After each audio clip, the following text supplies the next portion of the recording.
뉴욕 타임즈가 아주 칭송하고 존경했던 세계에서 가장 위대한 선교사라고 이렇게 칼럼이 나왔는데, 스탠리 존스라고 하는 미국 감리교 선교사가 인도에서 무려 50년 동안이나 선교하다가 그의 나이 88세 1971년 12월 7일 날 갑자기 뇌졸중이 왔어요. 중풍이 온 거예요.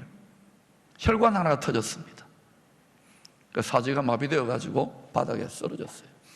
급하게 미국 보스턴의 병원으로 후송되어 가지고 거기서 생사를 투병이 몇 개월간 진행됩니다.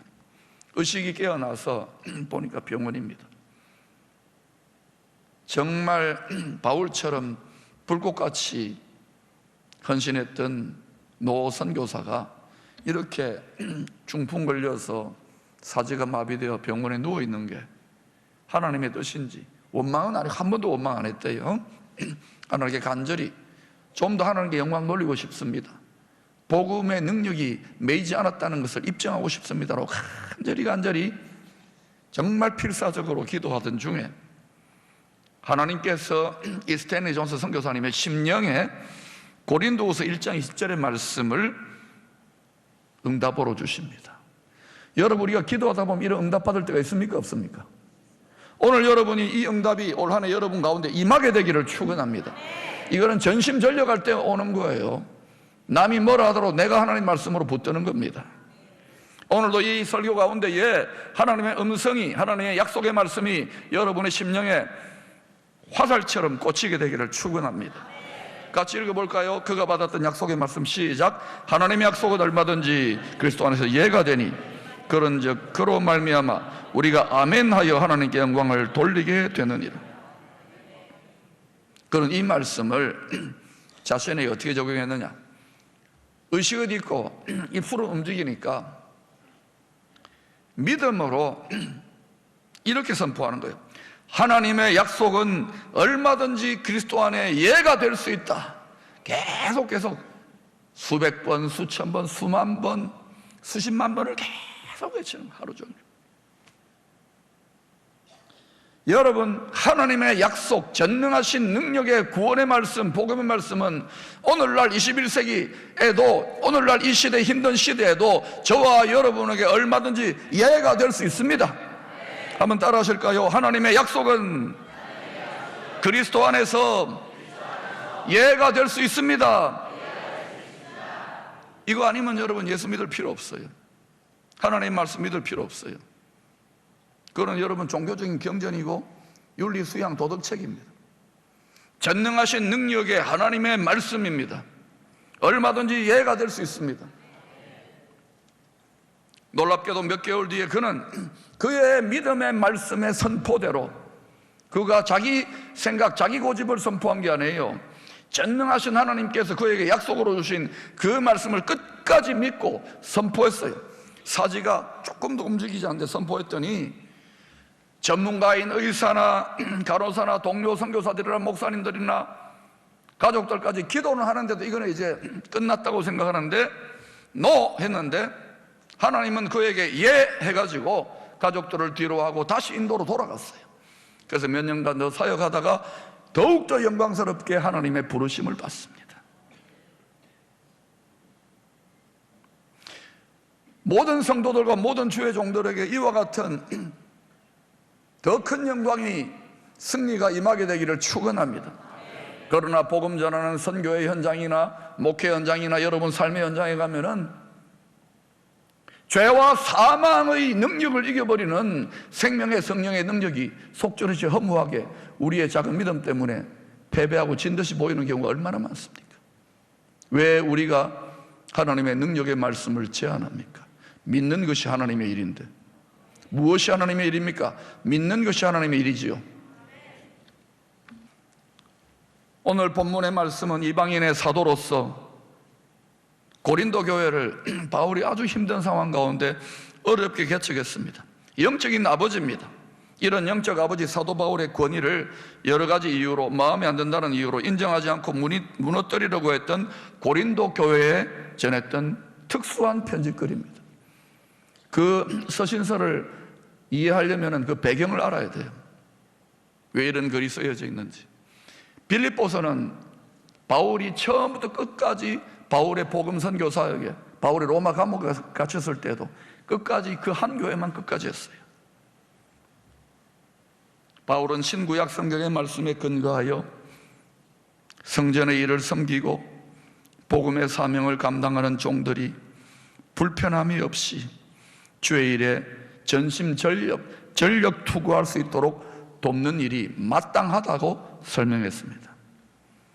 바울의 사도적인 리더십을 인정하지 않으려고 했던 성도들에게 주었던 오늘 본문 말씀의 요절이 이와 같이 주께서도 복음을 전하는 자들이 복음으로 말미암아 살리라 명하셨느니라. 오늘날로 말하면 복음의 사명을 감당하기 위한 전임 사역자들을 위하여, 여러분 마음에 드는 전임 사역자가 아마 한국교회 목사들, 전도사들, 선교사들 마음에 드는 아무도 없을 겁니다. 그죠? 저도 여러분 마음에 안 들 거예요. 오늘날로 말하면 복음의 사명을 감당하기 위한 전임 사역자들을 위하여 성도들이, 교회의 성도들입니다, 불편함이 없도록 협력하고 돕는 것은 주님의 명령이라는 거예요. 그런데 이것이요, 확장될 수 있습니다. 전임 사역자가 아니라도 여러분 이 자리에 예배드리는 예수 믿는 성도들은 전부 다 복음의 사명을 받았습니까? 안 받았습니까? 받았어요? 안 받았어요? 만약 여러분이 이것을 사명으로 느끼고 복음을 증거할 때에 그에게 뭐 돈은 못 줄지라도, 생활비나 뭐 사례는 못 할지라도 그가 잘할 수 있도록 격려하고 기도하고 그렇게 돕는 것은 마땅한 일입니까? 아닙니까? 그런데 그가 그렇게 할 때 서투르고 또 이렇게 잘 못할 수도 있습니까? 없습니까? 있어요? 없어요? 오랜 훈련을 받은 최전방 선교사들도, 고도로 신학 훈련을 받은 목회자들도 완벽하지 않아요. 심지어 예수님이 복음을 전하는데도, 위대한 사도 바울이 전하는데도 이렇게 거역하는 일들이 교회 안에서까지도 일어나는데,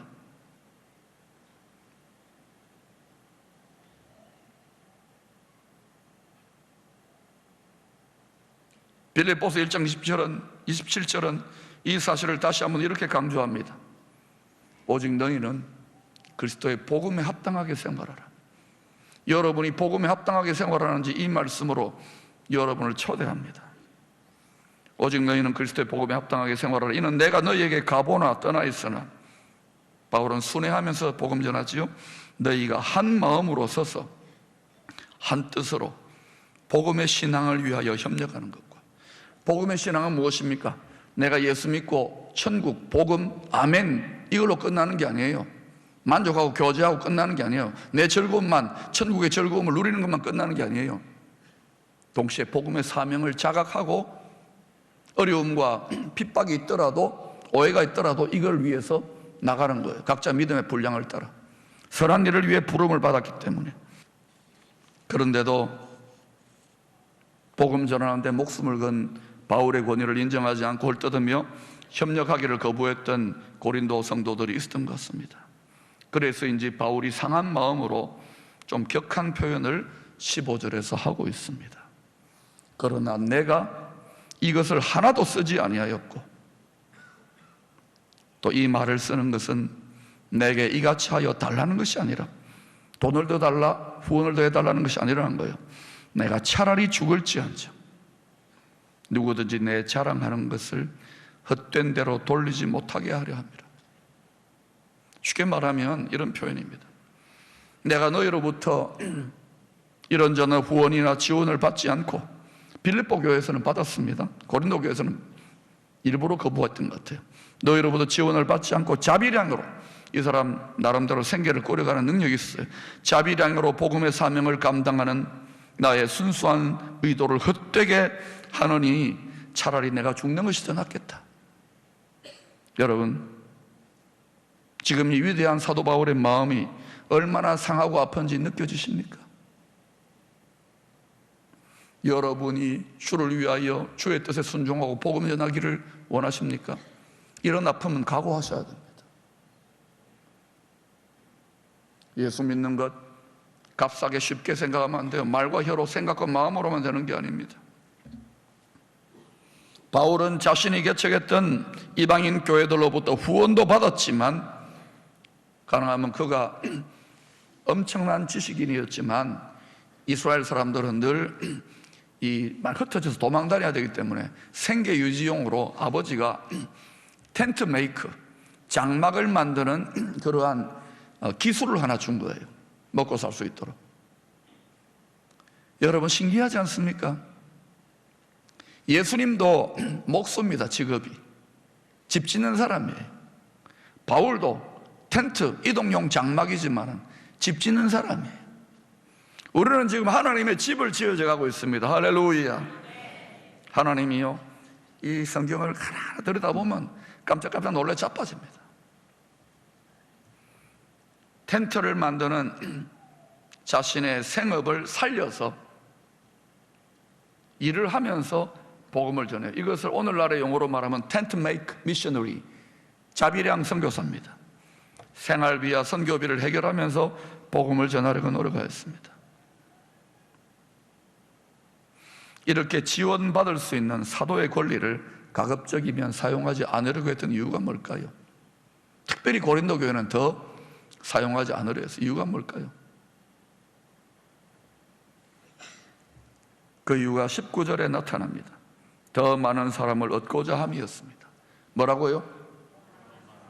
예, 복음 전파를 위하여 자신의 모든 권리를 포기하는, 생명까지도 포기하는 종이 되려고 바울이 다짐한 것은 더 많은 사람을 구원하고자 했던 것입니다. 그러면 도대체 왜 바울은 이 모든 대가를 지불하고서라도 복음을 푸닥불 순교할 것을 뻔히 알면서도 복음을 전하려 했던 것일까요?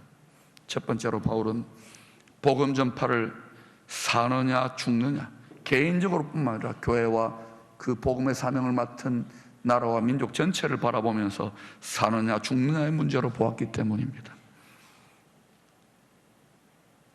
14절의 말씀, 복음을 전하는 자는 복음으로 말미암아 살리라 그랬죠. 산다고요.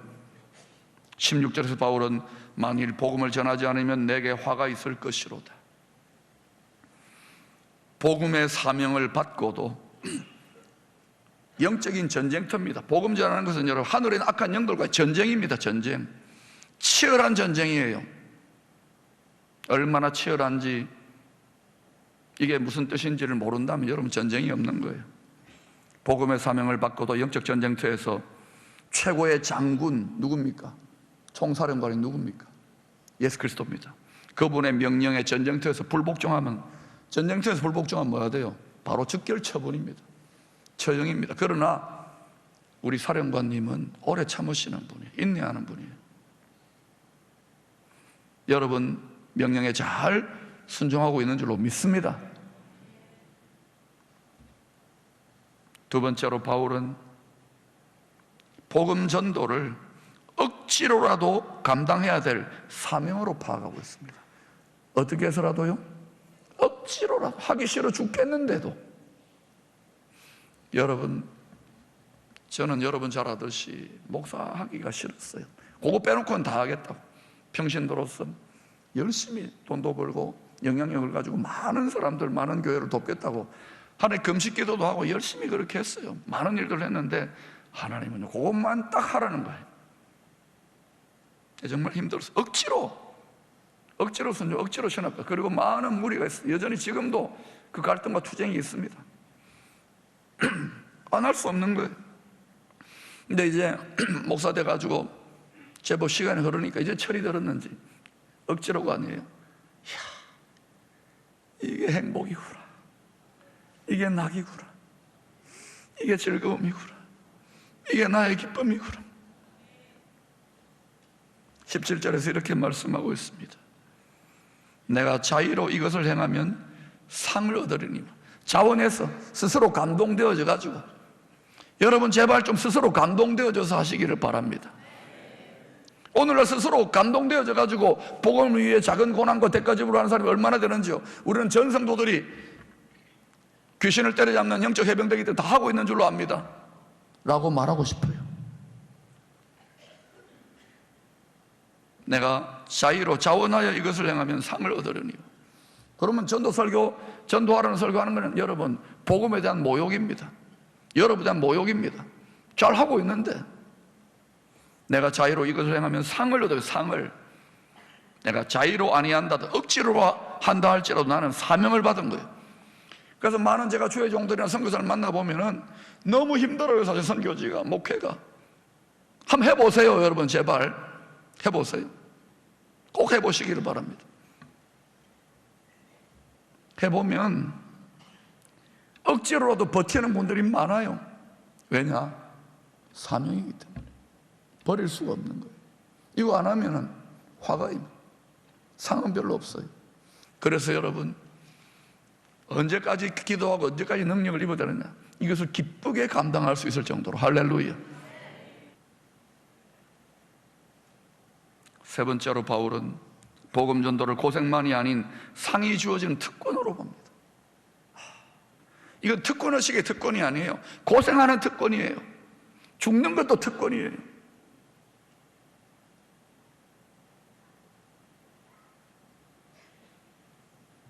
여러분 보시기에 제가 너무 권위의식을 부렸다면 용서하십시오. 본이 못 되었다면 용서하십시오. 그러나 열심히 살고 있는 것 같기는 한데, 제가 예배를 무시했습니까? 기도를 안 합니까? 말씀을 게을리합니까? 돈을 떼다 먹습니까? 이성에 문제가 있습니까? 너무 열심히 살아서 문제가 있다면 그건 문제입니다. 제가 문재인입니다. 나는 진심으로 여러분 모두가 저와 같이 되기를 원해요. 바울도 비슷한 말을 했습니다. 그러나 저같이 되면 안 됩니다. 성깔이 나옵니다. 여러분 온유하시잖아요. 따뜻하고 겸손하시고. 저는 따뜻하고 온유하고 겸손하지 않다고요. 마가복음 10장 29절 30절은 자신의 권리를 기꺼이 포기한 복음의 일꾼들에게 주시는 주님의 약속의 말씀입니다. 예수께서 이르시되 내가 진실로 너희에게 이르노니, 나와 예수님만을 위해서만이 아닙니다. 무엇을 위하여? 예수의 복음을 위하여. 다시 무엇을 위하여? 복음을 위하여. 집이나 형제나 자매나 어머니나 아버지나 자식이나 전토를 벌인 자는, 오늘 이 말을 여러분 잘 적용하세요. 또 은혜 받았다가 집에 가서 집 문서 들고 오고 토지 문서 들고 오기만 해보세요. 그냥 그런 마음으로 살라는 거예요. 버린 자는 세상 즐거움 다 버렸네, 세상 자랑 다 버렸네, 다 버렸어요. 여러분 저에게 니는 버렸냐고 물으면 제 버린 건 여기까지밖에 안 돼서 미안합니다. 맨발로 다녀야 되고 걸어 다녀야 되고 더 춥고 배고파야 되는데 믿음의 선진들처럼 그렇게 되지 못해서 죄송합니다. 등 따시고 배부른 것 같아서 죄송합니다. 혈색도 좋은 것 같아서 죄송합니다. 매도 좀 맞아야 되는데. 버린 자는 현세에 있어. 현세는 뭡니까? 내세가 아닙니다. 지금 이 자리에서, 이 현세에 있어 집과 형제와 자매와 어머니와 자식과 전토를 100배라는 것을 무한히 받는다는 의미예요. 받되 박해를 겸하여 받고. 이것 좀 싫지요? 박해, 시험, 고난. 여러분이 예수를 안 믿고 돈벌이 하거나 높은 자리에 올라가려 해도 음해와 박해와 시련과 고통은 겪게 마련입니다. 현세에서 100배나 받고 박해를 겸하여 받고 내세에, 다음 세대에 영생, 그냥 영생이 아닙니다. 영광의 상급의 영생을 받지 못할 자가 없느니라. 그러면 여러분 지혜로워야 되겠네요. 복음을 위하여 버리면 되겠네요. 여러분 복음 위해 뭘 버렸습니까? 버리지 않고 받으려고 합니까? 버리지 않고 복음 전하지 않고 달라고 합니까? 제발 하나님 아버지의 마음과 뜻을 여러분 마음에 끌어당겨 보세요. 이 부담감과 이 압박감이, 이 사명감이 좀 있게 되기를 축원합니다. 고린도 사람들에게도 가장 명예로웠던 일이 있습니다. 그건 이투미안이라고 하는, 오늘날로 말하면 올림픽 같은 큰 운동 경기에 참여해가지고 참여하는 것도 영광인데 금메달 따는 것, 승리자의 관을 취하는 게 영광 중에 영광이었어요. 우리 황영조 선수라든지 2002년 월드컵 때 우승하면 와 하잖아요. 영광스럽거든요. 그런데 가장 불명예스러운 일은 뭐냐? 그 경기에 참여했는데 그것도 해가지고 금메달 땄는데 보니까 도핑 테스트 하니까 약물 복용을 했다든지 실격 법대로 하지 않은 거예요. 그러면 어때요? 다 낙심하고 금메달도 박탈당하고 자격 정지되잖아요. 이걸 불명예로 수치로 여기는 거예요. 27절 말씀은 이런 배경을 이해하고 읽어야 합니다. 내가 내 몸을 쳐서 복종하게 하면, 우리는 복종을 싫어하지요. 내가 내 몸을 쳐서 복종하게 하면 내가 남에게 전파한 후에, 내가 직분과 직임을 감당한 후에 자신이 도리어 하나님의 복음의 말씀 앞에 버림을 당할까 두려워합니다. 이거는 뭐 지옥으로 떨어진다 이런 말만으로 생각하지 마세요. 복음은 큰 기쁨의 복된 소식입니다. 내가 기쁨을 상실하고 복음이 정말 좋다는 자랑을 할 때 고갈되어져 버렸다면 벌써 버림당해 가고 있는 거예요. 여러분이 사역을 하고 주님을 섬기고 기도하고 하다 보면 억울하고 힘들고 고통스러운 일들 겪는 것 당연합니다. 선교지에 선교사님들 만나보세요. 밤새도록 7박 8일을 그들의 어려운 이야기, 저도 제 목회하면서 여러분 장로님, 권사님, 안수 집사님들, 여러분 평신도들, 집사님들 쉽게 이야기하면 안 돼요. 이때 천하의 사도 바울도 복음의 사도의 직임을, 직분을 감당하면서 자기가 복음 앞에 버림받을까 봐 자기의 영적 상태가 두려워 떨었다면 하물며 저와 여러분일까 보냐. 여러분 큰 기쁨의 좋은 소식을 받았는데 여러분 심령에 큰 기쁨이 있습니까? 여러분 심령에 좋다는, 예수 믿는 게 좋다, 교회 다니는 게 좋다, 목사가 좋다는 느낌이 있습니까? 저는 많은 경우에 그렇지 못했어요. 너무 힘들었어요. 그런데 철들었나 봐요. 몇 개월 전부터 이게 환희의 송가가 불러집니다. 큰 기쁨과 행복과, 이야, 그렇구나, 주를 위해 자그마한 고생하는 거 축복이구나, 특권이구나, 영광이구나, 능력이구나, 상급이구나.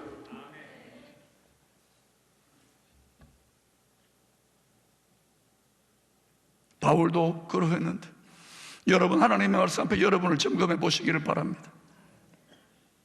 이런 바울이 하나님 앞에 버림받지 않으려고 했던 일이 뭐냐? 내 몸을 쳐서 복종하게 한다는 거예요. 내 몸을 쳐서 복종하게 한다는 헬라어 원어는 둘로스와 아고르라는 단어가 합쳐진 둘라고고입니다. 따라합시다. 둘라고고. 고고장이 아닙니다. 둘라고고. 둘로스라는 말은 노예라는 뜻입니다. 아고르라는 말은 인도한다, 길들인다, 훈련한다는 뜻입니다. 즉 노예가 자기 주인의 뜻을 잘 따르도록 주인이 그를 훈련시키고 길들인다는 거예요. 누구의 뜻에 복종하기 위하여? 예? 예수 그리스도의 말씀 여러분 쳐서 복종하고 있습니까? 다시 묻습니다. 주님의 모든 말씀 앞에, 이 시간 영적으로 임재해 계신 주의 영 앞에, 성령 앞에 거스르지 않고 복종하고 있습니까? 몸을 쳐서, 우리의 완악함을 쳐서 복종하고 있느냐 말입니다. 여러분의 입술로 무슨 말을 하고 무슨 생각을 합니까? 마음으로 복종하고 있습니까? 저는 하나님이, 제가 별로 신령하지도 않지만 기도 중에 주신 말씀이 고린도서 9장 14절 이 말씀입니다. 작년에도 믿음으로 말미암아 살리라고 이야기했는데, 믿는 것이 하나님의 일이라고 했는데, 이 말씀에 여러분 온전히 한번 순종해 보세요. 그러면 하나님이 여러분에게 물질도 주시고 건강도 주시고 문제 해결도 주시고 이 도시도 이 나라도 반드시 저와 여러분 이 공동체의 온전한 순종 때문에 민족과 열방과 이 나라 한국교회를 견인해 나갈 만한 돌파구가 이 위대한 땅 낙동강 최후방해선에서 열리게 될 줄로 믿습니다. 이 말을 여러분 무겁게, 가볍게 받아들이지 마시고 무겁게 받아들일 수 있기를 축원합니다. 그래야 스탠리 존스 목사님처럼 예스 하고 벌떡 일어나 빛을 발할 수 있게 되기를 축원합니다.